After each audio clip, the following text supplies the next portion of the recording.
karena memang terlibat. Tidak sekedar kemudian dicopot, tetapi pertanggungjawaban hukumnya harus segera dibersihkan supaya apa? Kerja-kerja presisi daripada Pak Sigit dan juga membentuk tim sus dengan semua jenderal yang paling tinggi kemudian di all outkan kemudian betul-betul maksimal. Menarik Prof Kiki ketika Bang Saur mengatakan di sini ada dusta di balik hal ini ketika ada pernyataan yang berubah-berubah, katanya tidak ada CCTV, sekarang ada bukti petunjuk.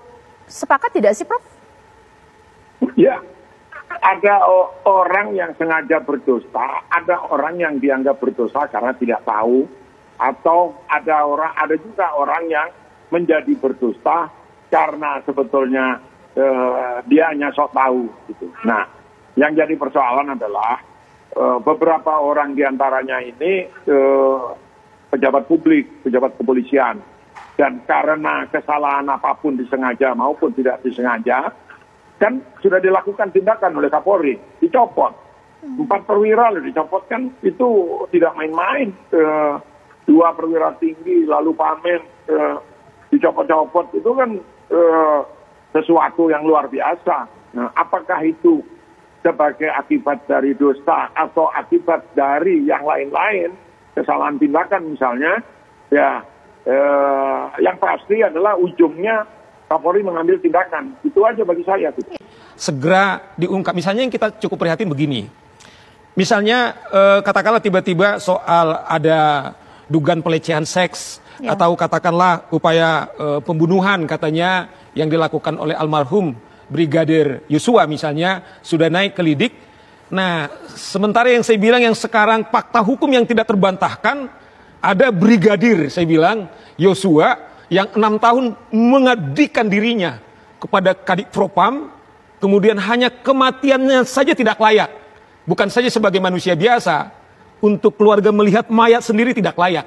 Saya bayangkan ini yang saya lihat hari terakhir ini, kelihatannya udah ada harapan kepada publik. Misalnya 2 hari yang lalu Kadif Humas mengatakan tidak ada lagi otopsi.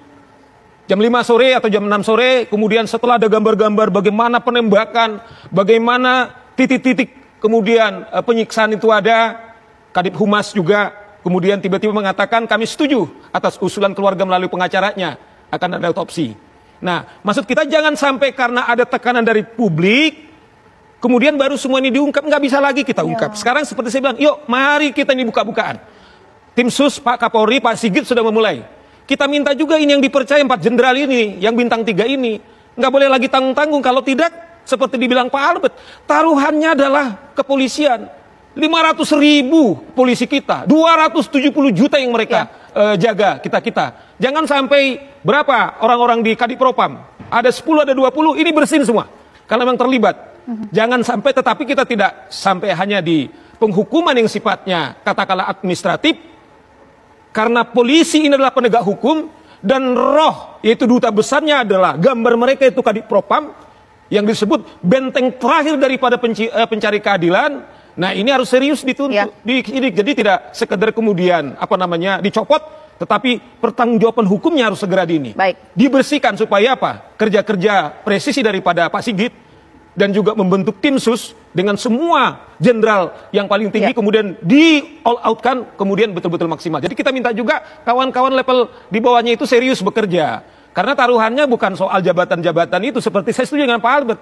Institusi kepolisian ini, institusi ayah saya ini. Baik. Oke, karena ini memang menjadi pertaruhan marwah Polri sendiri, tapi Prof Kiki ketika keluarga juga menolak ya hasil otopsi awal dari Brigadir Joshua, minta ulang dilakukan otopsi dengan tim independen baru. Sekiranya ini perlu tidak sih, Prof? Ini gini, ada 2 isu di sini. Isu pertama adalah tentang tadi dilakukan sampai justice is done gitu ya, sampai keadilan ditegakkan gitu. Nah, ini semua perwira senior, paling senior nih di polisi sekarang masuk di tim sus. Dan yang saya tahu statement mereka, kami ini udah pada mau pensiun, ada yang beberapa bulan lagi, ada yang setahun lagi gitu. Dan kami tidak mau ujung dari karir kami buruk, dihujat publik karena kami tidak dipercaya. Itu satu ya. Jadi sudah percayakan saja karena mereka bukan hanya mempertaruhkan institusi seperti kata Saur tadi, tapi juga mempertaruhkan reputasi pribadi. Ya. Setiap anggota yang terlibat di dalam tim khusus ini. Yang kedua tentang otopsi. Otopsi itu macam-macam, Mbak. Otopsi itu ada teknik palpasi, hanya pemeriksaan luar, ada otopsi sebagian, ada otopsi menyeluruh. Itu salah satu yang sangat penting. Dan mohon maaf, kalau tidak mampu membersihkan ekor, maka kepalanya yang saya potong. Fakta yang tidak terbantahkan, ada orang terbunuh polisi brigadir. Nggak ada, belum ada fakta mengatakan ada tembak-menembak. Nggak ada yang tertembak itu Beradae, nggak ada. Tetapi ada orang brigadir yang ajudan mengabdi 4 tahun sekian, mati dengan tragedi seperti ini, Mbak Karni. Itu saya bilang, Mas Ito, ini bukan saja tragedi kemanusiaan, tapi pada saat yang sama ada tragedi hukum di sana. Bang Karni, sebagai mantan Kompolnas, Mas Ito sebagai Kabaris-Krim, bahwa Kadif Propam adalah wajah depan daripada kepolisian, tetapi adalah garda terakhir daripada pencari keadilan dan juga martabat kepolisian. Maksud saya, Bang Karni, disitulah nyawa itu hilang, ajudannya itu hilang. Saya bayang nggak akan terjadi di dunia yang seperti ini. Kalau masih polisi biasa, Bang, ajudan, Bang. Tahu nggak ajudan ini? Bahkan menghitung katanya belanjanya pun dia. Saya nggak tahu yang lain. Tetapi ini mati. Yang mengatakan bosnya ini, yaitu Sambo katanya sedang PCR. Selajun seorang kadip, Bang Karni, dalam PCR itu pergi, tetapi ajudannya tidak ikut. Ini yang tadi sama Mas Ito. Ini karena kita bicara hukum, ini juga dikejar. Di mana tempat PCR-nya, atau lazim nggak seorang kadip Irjen kemudian Pol, ketika dia melakukan PCR yang hari demi hari, dia harus pergi. Tanyaan tuh. Tetapi kenapa jadi ini luar biasa, Mas Ito? Coba bayangkan. 3 fungsi kepolisian. Pertama adalah penegak hukum. Kedua, yaitu menjaga keamanan dan ketertiban kita. Dan ketiga, melindungi atau melayani masyarakat. Bagaimana mungkin, coba bayangkan. Ini peristiwa di mana Kadif Propam Irjen Polnya tahu. Karena dialah yang melaporkan kepada Kapolres. Istri saya katanya dilecehkan. Saya nggak tahu apakah pelecehan seksual.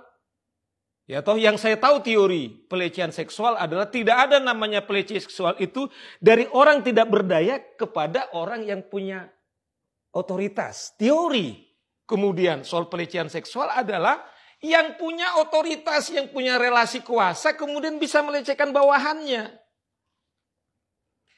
Apapun statusnya ini disebut supir, nggak ada kaitan supir istri Propam dengan polisi, tetapi ini adalah diperbantukan kepada yaitu Kadif. Nah inilah tragedi yang kita bilang itu, Mas Ito. Tiba-tiba CCTV yang tadi Mas Ito hilang. Peristiwa pembunuhan kalau kita bilang pisem itu, kalau bukti itu tidak bisa tersentuh dalam 1 hari, tiba-tiba hilang, dibuktikan baru 3 hari. Apa yang terjadi? Inilah pertanyaan-pertanyaan. Benar nggak seperti Bang Karni bilang ditembak? Nggak ada itu tembak menembak. Faktanya Brigbae tidak ada ketembak itu, Mas Ito. Yang juga 7 tembakan yang dibuat itu adalah kemudian tidak ada katanya mengena. Coba bayangkan mereka dalam posisi yang sama. Kalaupun dia harus mengumpat di tempat yang lain, saya bayangkan rumah itu tidak akan seperti pelarian ke hutan. Dengan kecepatan tembakan seperti saya kira kemampuannya sama, pasti ketahuan. Nah, tragedi-tragedi, misteri-misteri inilah, Mas Ito, yang kemudian publik kemudian bertanya termasuk kami. Saya sendiri terus terang, Mas Ito. Waktu saya bentuk tim itu, ada temannya Mas Bang Karni, mantan menteri, saya nggak sebut nama lah. Dia bilang begini, Bang Saur, saya bilang dengan tetesan air mata saya. Apakah di usia saya kemudian yang mau tua ini saya dituduh, kemudian saya harus menyaksikan seperti ini. Alasannya Mas Tito, ketika mayatnya diserahkan, kemudian untuk dilihat pun kemudian tidak bisa dilihat. Bang Karni, pada saat mayat dikasih, statusnya dia masih polisi loh Bang Karni. Masih polisi loh Bang Karni. Tetapi tidak ada upacara. Binatang sekalipun nggak seperti itu. Kita layak melihat anjing kita yang mati, Nah oleh karena itu saya himbau kita sekarang, misalnya ada lagi yang konyol misalnya, kayak kemarin misalnya. Pagi Kadif Humas mengatakan tidak lagi otopsi ulang. Kemudian ketika kita lihat gambar-gambar berbeda, ada pesayat-sayatan, kemudian ada beberapa tempat luka. Kemudian Mabes membuat konferensi pers. Kami memenuhi supaya otopsi ulang itu kemudian akan dilakukan karena keluarga. Nah coba bayangkan ini jadi kayak main-main kita Bang Karni. Oleh karena itu saya bilang kita harus serius. Kalau kita cinta seperti I don't ever slow up, no I don't take shit. I got no love for the fakeness. If you wanna play tough and wanna hate this, I'll always show up. I don't ever slow up, no I don't take shit. I got no love for the fakeness. If you wanna play tough and wanna hate this, I'll always show up and make a statement. I don't ever slow up, no I don't take shit. I got no love for the fakeness. If you wanna play tough and wanna hate this, I'll always show up and make a statement. Everything I do so instinctive and so passionate. Every word I move so descriptive like an adjective. I got a vendetta against people who patented being negative when you should be getting after it. I got facts over tracks, this and that. Spitting slow, spitting fast. I could roast, I could gas. Think I'm okay at last, but I don't know if that can erase all the past. And the pettiness, a reflection of the emptiness. Hilarious, you think you're worth my time, you're delirious. Mysterious, because you hide behind a fake exterior. Inferior, you know I'll always be a bit superior. Get off of me, this ain't no humble brag. I want you to hear words, you can say them back. I want you to feel free from the chains at last, and to believe in what you got, it was built to last, yeah. Now that I've been put through hell, I never got anyone's help. I had to do it all myself. I don't ever slow up, no I don't take shit. I got no love for the fakeness. If you wanna play tough and wanna hate this, I'll always show up and make a statement. I don't ever slow up, no I don't take shit. I got no love for the fakeness. If you wanna play tough and wanna hate this, I'll always show up and make a statement. Gonna learn the consequence of being incompetent. Mental health is confidence, dreams and some honestness. I'm not here to save the day, that's for you to take away. I could play a million mind games, but instead I say something not illogical, something that is topical. Rub it on and watch it go, make yourself unstoppable. Dreams are irresponsible, but they're always possible. If you just believe, you could be so remarkable. Thoughts in my head, a collage and they spread. I'll be great one day, going off of my meds. No, I'm not giving up, no, I'm not giving in. I will make it to the top, taking off in the wind. I gotta make it, I'm saving every day to taste it. I'm patient.